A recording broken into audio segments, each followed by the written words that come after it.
I'm absolutely fascinated in psychology how people can get caught up in their thoughts so easily. I mean, one of the 101 psychology exemplars that excited me so much was the fact that two people can be in the same situation and experience two different things. One can go out and find a movie quite enjoyable and another person say, it's so-so. Thoughts and feelings for so many people entangle them because people take thoughts and feelings as evidence.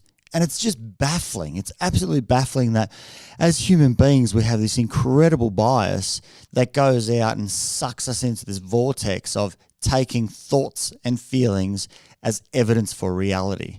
What do I mean by this? Well, go back a few years and consider when you were going out and trying to meet someone, going through the courting process and so on. There was a good chance that you're in a situation where you're looking across the bar or the room or the classroom and you saw someone that was of interest to you and you thought, I wouldn't mind to go out and meet them. It would be nice to, partner up with them. And immediately in that split second, that moment, you have this thought which goes out and says, I'm not good enough, or they're going to reject me, or my friends are going to laugh at me. And what's interesting is we take those thoughts on a literal basis. We use those thoughts as evidence. If I think they will, they must, they will. Instantly at the same time, we also have this feeling that shows up in our body, and we usually find a feeling that arises anywhere between the top of our head, usually cuts off our arms and cuts off our legs. So it's in our torso region. Sensations show up, and it might be pressure on my chest, or my heart starts racing, or I go out and get, sweating or tightness. All these things, sensations show up to effectively say, if you go out and take another step closer to that person that you want to introduce yourself to, I'll get tighter and I'll make you feel more uncomfortable. And we go out and understand that feeling as something to avoid, because we're all prone to avoiding discomfort. And in there, we find evidence that going up to them is wrong and I shouldn't do that. The danger response, the fight or flight response shows up. And so most of us live in a world where we're consistently being hit, struck, pulled around by thoughts that just pop up into our mind, or sensations that show up in our body.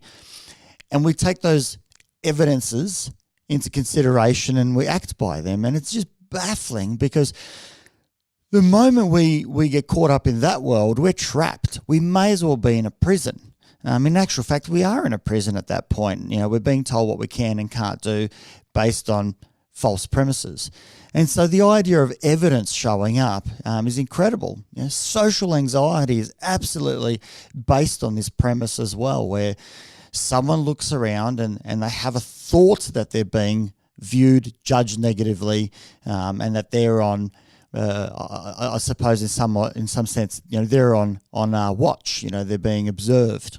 And nothing could be further from the truth. I know that because most of us are absolutely caught up, we're egocentric, and so we're caught up in our own worlds, let alone sitting there to observe others. And it's incredible. And I'm not saying that some people won't make a little bit of a judgment here or there, but it's neither, it's not a significant one, to go out and cause any alarms, but we go out and get caught up. So this idea of thoughts and feelings as evidence, it's baffling. It's fascinating and interesting at the same time. And so I suppose for me, I try and not live that way. I try and kind of consider what is evidence in my real world rather than what's evidence in my head, or what's evidence in my body versus what's actually evidence in the real world. What do I have a little bit of logic and reason that I can attach to? And the interesting part of logic and reasoning when we look at it in this way is I can see the logic of the mind not giving me evidence through thoughts. It just simply doesn't go out and do that very often, in those most critical, stressful moments, nor does my body. And so I can just go out and appreciate that there's going to be a false bias there quite regularly.